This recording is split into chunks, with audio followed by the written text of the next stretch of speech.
क्या आपको पता है कि फैटी लिवर की शुरुआत में अक्सर कोई सिम्टम ही नहीं होता।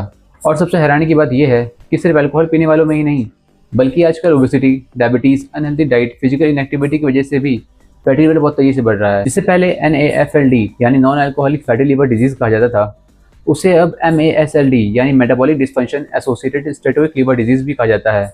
नाम बदला है लेकिन प्रॉब्लम वही है, लिवर में ज़रूरत से ज़्यादा फैट जमा हो जाना।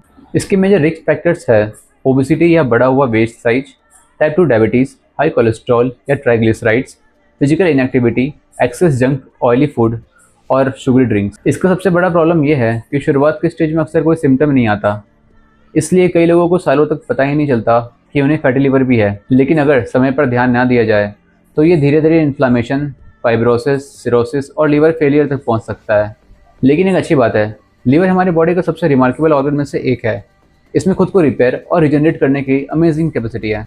अगर फैटी लिवर को अर्ली स्टेज में पकड़ लिया जाए, जो अल्ट्रासाउंड या लीवर फंक्शन टेस्ट से पता चल सकता है, तो लाइफस्टाइल चेंजेस से लीवर की हेल्थ को काफ़ी हद तक इम्प्रूव किया जा सकता है। रिसर्च दिखाता है कि सिर्फ 5 से 10% वेट लॉस भी फैटी लिवर को इम्प्रूव करने में मदद कर सकता है।